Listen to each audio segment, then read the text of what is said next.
As seen in Saturnine, Abaddon formed a plan to end the siege of Terra in one stroke by tunneling deep below Saturnine wall and emerging directly inside the palace. Yet Rogal Dawn had foreseen this, and the battle in Kappa and Lambda zones never left the limits of those joint killing chambers. It lasted 30 minutes. It was close, tight-backed, immediate, with no cover and no room for evasion. The Justaerin, regarded as the most mercilessly able of the sons of Horus, a legacy that had been remarkable even in the time of the Lunar Wars. Against the Praetorians' two hand-picked kill teams, there was no quarter, no limit, no hope that any of them would walk away unscathed. The kill teams fought for terror and for honor, driven by a deep hatred and long-held yearning for vengeance against those who had betrayed them. Abaddon and the Justaerin personified that. The Justaerin and their first captain abandoned any dreams of glory or famous victory within nanoseconds of arriving. They could plainly see their gambit had failed. The loyalists had outplayed them and were waiting for them. The exhilarating promise of their wounds had evaporated. They fought for nothing more complicated than survival, mutually assured surprise, mutually assured destruction, an instantaneous orgy of raw and savage killing. There was no range of any sort. Warriors found themselves pressed together, face to face, weapons blazed away, in circumstances that the doctrines of any legion, no matter their methodology, would have ruled for close quarter combat. Bolters roared, point blank, detonating men whose physical debris injured those around them like shrapnel. Plasma weapons and pulse lasers blasted against plate, their scorching beams passing through two or more bodies at a time. Assault cannons were pressed to faces or the size of heads and fired. An entire quarter of Kappa was filled with fire as a flamer gouted in the thick of a throng. Space Marines died standing up, cataphracti blade locked out, frozen like smashed statues. Space Marines died explosively, burst apart with such force only scraps of them remained. The Justaerin quickly tried to dominate through the brute power of the Terminator exoplate, swinging demolishing fists and scything blades at anything and everything, overpowering and smashing legionaries in more conventional suits of war plate. Heads crushed, limbs snapped, bodies tore. Some warriors died from 3 or even 4 simultaneous blows from as many opponents, but the kill teams had the likes of Garro among them, with his sword Sepatus, which could cut anything, and the World Eater's loyalist Endryd Haar, whose size and power fist wrecked Terminator panoply like foil. They had Bel Sepatus of the Blood Angels and his avenging Catechan paladins, who did not flinch and who had longed for a worthy combat. Bel Sepatus, in the thick of everything, believed he had found the glory his gene sire had predicted. He killed 2 Justaerin terminators in the first second and a half with the gleaming edge of Parousia. Abaddon killed with astonishing speed and meticulous efficiency. For the first minute of the fight, he merely tried to center his thoughts and reconcile the sudden reverse of fortune. For the next 3, he began to believe the Justaerin could prevail. They were the Justaerin after all. They were the best of the best, angels of death beyond compare. They had never failed, they had never been overcome. There was no stage of war on which they could not triumph. He began to calculate the logistics, how they would break out, where they would go, how they would secure, what the next step would be, into the palace, into the Sanctum Imperialis, divide up, run terror strikes to damage the citadel, conduct solo missions. It would take time for Dawn and Valdor to run them all to ground in a maze like the Palatine. Perhaps the original Spearhead mission was doomed, for none of them could reach the throne room alone, but there were other plans they could improvise, other targets: the Sigillite, Valdor, Dawn, Bob and the Grand Bastion. By the 4th minute, he had decided on the Aegis. There was no question that should be their target. They would break clear, leaving this rubble dead in their wake, and bring the Aegis down. That would be enough. That would end the siege of Terra. The palace would be open to bombardment from the fleet. Great Lobrical would raise it from orbit. The vengeful spirit would send down monumental beams of high energy and annihilate the Palatine and the throne within. In the 5th minute, Oran Gok was decapitated by one of the Catechin. Abaddon quickly hacked the killer apart, but the loss was psychological. His schemes seemed to recede, like ghosts, like dreams, departing at sunrise. His vision of the Palatine bombarded and ablaze grew distant, and smaller and out of reach.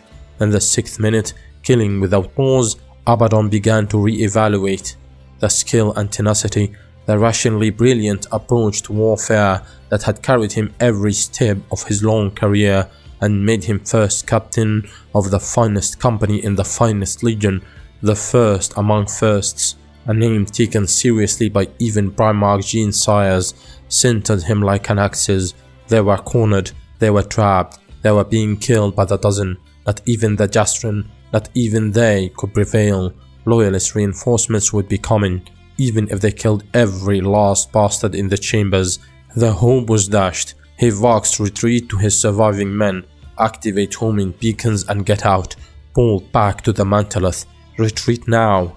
Yes, the sons of Horus were not above that. They were wise warriors, not fools.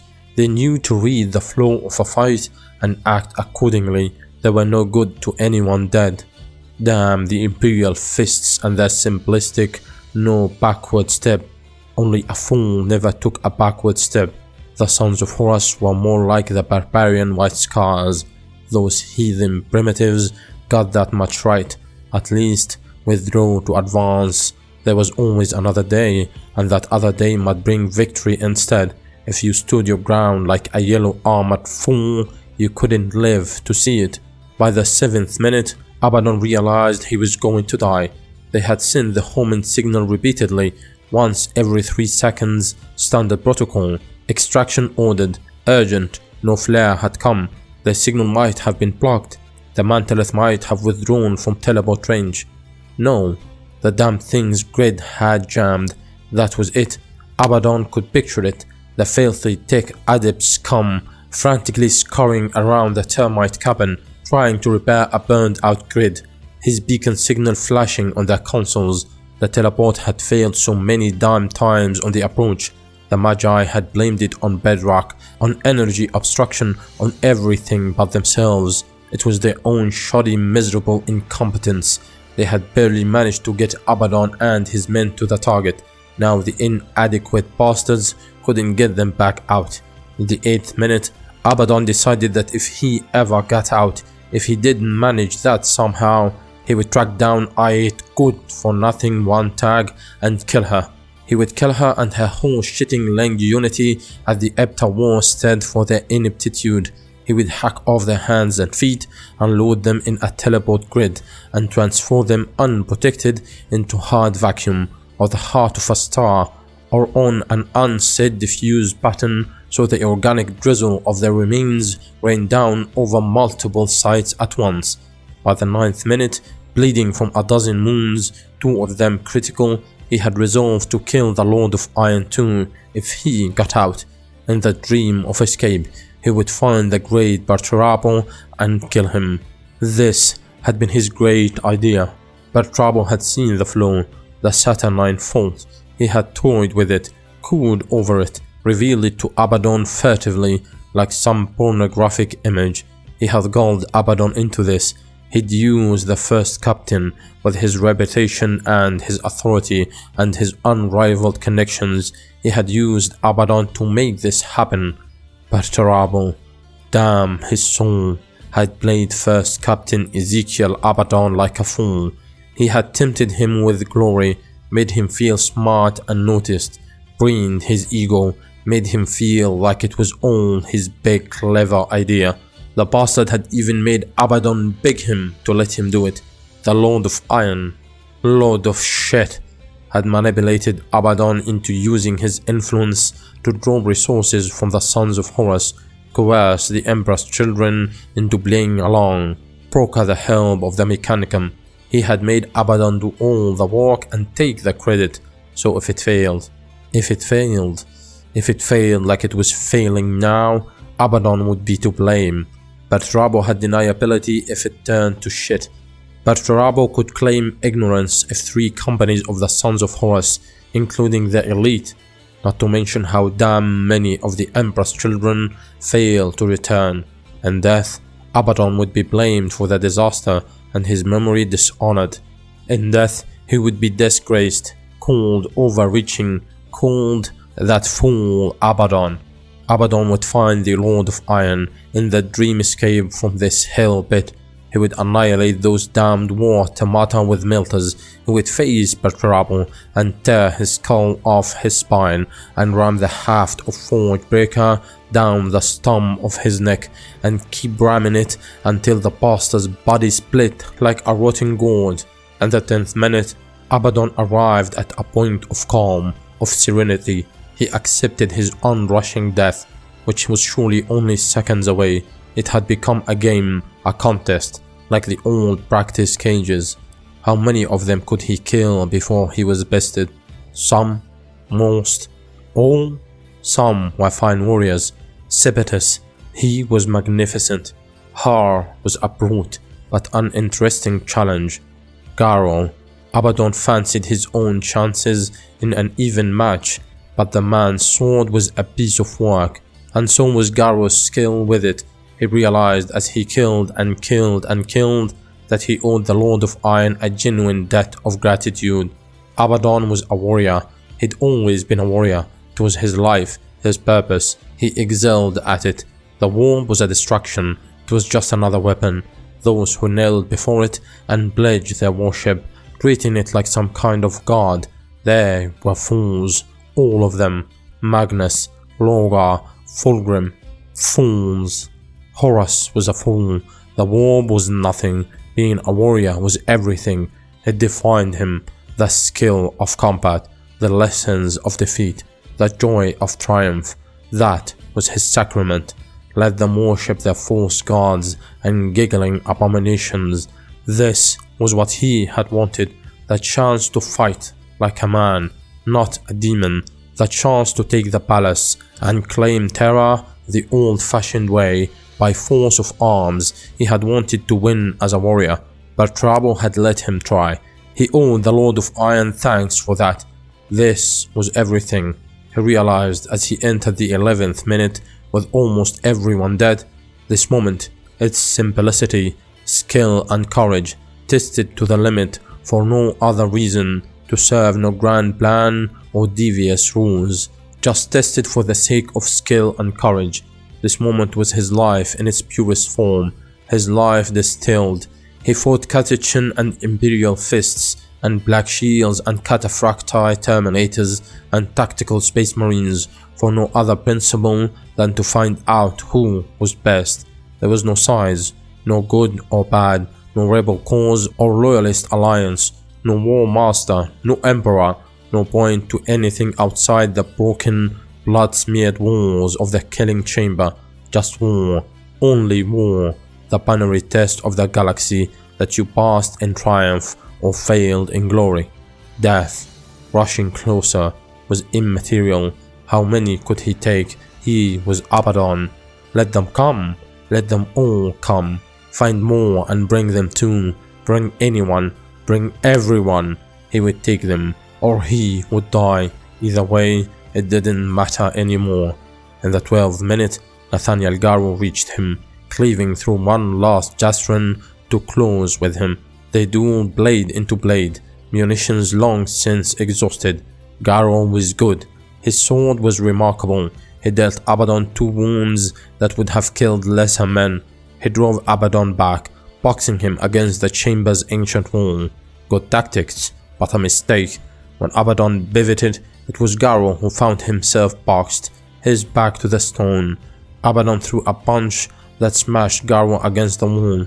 The man slumped, dazed, chest blade cracked. Abaddon swung to finish him. Bel Sepatus blocked his descending blade. Sepatus, now a proper test. a dance of equals that carried them into the 13th and final minute of the fight. Their blades clashed and parried with such speed. It was joyful. The Blood Angel was amazing. The deftness of his skill, the precision of his strokes, the intensity of his address. Sepatus produced non-seed sword play that Abaddon could barely turn back. There were skills he had to learn, tricks to appreciate and copy, and the Caravim's attack was absolute, a miraculous degree of murderous focus. Abaddon was sorry to kill him. His blade cut Sepatus in half. The Riven Hound slammed Abaddon into the wall. Bricks shattered. Abaddon felt bones break and organs rupture. Haar was size and brute strength. There was no skill to speak of, just beautiful fury, like one of Rass's back dogs or Angron's thug, Khan, a wall of strength that crushed everything before it. The Black Shield had him by the throat. Haar took 6 or 7 of Abaddon's kill thrusts in the belly and chest and refused to die, just refused. His strength seemed to grow as the blood whipped out of him. Haar's power fist, like a siege ram, hammered at Abaddon's head until his helmet broke and deformed, and Abaddon's face was a mess of gore. One more like that, one more and it's done. But Haar was a dead weight, pinning him to the wall. Abaddon's blade had found Haar's throat and slid in, up into the brain, and out through the back of the Riven Hound's head. Abaddon couldn't move. He could barely see. Endryd Haar's dead mass was slammed against him, crushing him against the wall. Abaddon tried to get free. There wasn't time. Garro was back on his feet. That sword of his, gleaming. Garro raised it. This was it then. One downward slash from a sword whose edge cut everything. This was it. Abaddon wanted it to never end. Ever, ever. The end came anyway. Garro lowered Sepatus. No, he yelled. No, he punched the wall. Haar's enormous corpse shifted and fell away as the teleport flare faded. My lord, the Mechanicum adepts cried. They carried him to the arrestor seats and tried to peel the bloody visor of his helm away without taking his face with it. All the other seats in the Mantellus compartment were empty. We tried, Amigos said. The grid. We had to reposition the termite to fire the grid again. It took time. I'm sorry. Abaddon murmured something. What is he saying? The Amigos asked. We are returning. One of the others told Abaddon eagerly. Full rate. The motivators are running. We are exiting the vault, Lord, ahead of the enemy's attempt to seal it. The Medicae will be waiting for you. Abaddon's mouth stirred again. My lord, the Magus asked, leaning in to hear. Let me go back, Abaddon whispered. He was weeping. Let me go back. Alright guys, if you enjoyed this, hit that like button, leave a comment for the algorithm, and don't forget to subscribe to stay tuned for more of Warhammer 40,000 lore.